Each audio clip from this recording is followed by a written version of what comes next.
여론이 들끓고 있는 이유 중 하나는 피의자가 심신미약을 주장하고 있기 때문인데요. 현행법에서는 심신장애 상태에서 벌인 범죄에 대해서 벌을 면하거나 감형하도록 하고 있습니다. 피의자가 법을 악용하는 거 아니냐는 의심이 나오는 이유죠. 이번 PC방 살인 사건과 유사한 경우를 보겠습니다.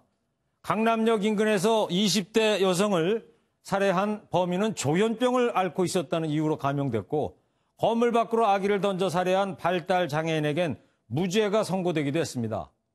이쯤 되면 법이 너무 관대한 것 아니냐는 생각도 들지만 실제 정신질환으로 심신미약이 인정되기는 매우 까다롭다는 게 법조계의 시각입니다. 경감을 받지 못한 인천 여아 살인 사건처럼 이번 사건도 계획적인 범행의 정황이 드러난 만큼 심신미약이 인정되기는 어려울 것 같다는 분석이 우세합니다. 심신미약을 주장하는 것은 이번 사건뿐이 아닙니다. 며칠 전에는 심신미약을 주장하는 남성에게 딸이 살해당했다면서 억울함을 호소하는 국민청원이 올라오기도 했는데요. 안병욱 기자가 이 피해자 가족을 단독으로 만났습니다. A씨가 자신의 딸이 위독하다는 소식을 들은 건 지난 12일 밤 딸의 21번째 생일날이었습니다. 바로 중환자실에 올라가서 딸을 확인하는 순간 그냥 주저앉았죠.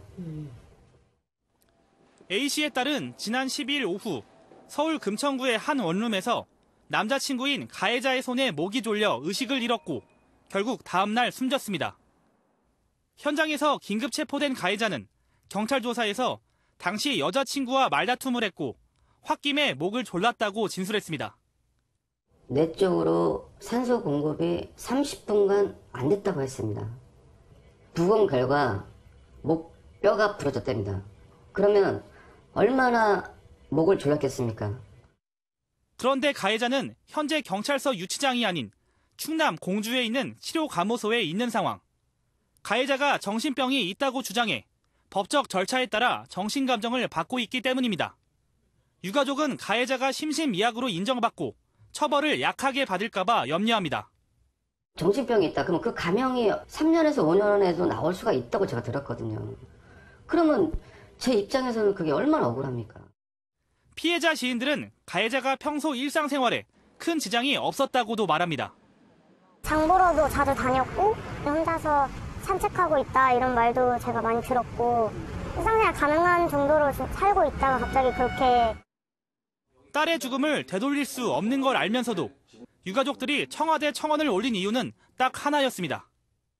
앞으로는 저희 딸 같은 제2, 제3의 일이 사건이 벌어지면 안 된다 싶어 심신미약이나 정신병 등으로 감형을 받아서는 절대 안 되고요. MBN 뉴스 안병욱입니다.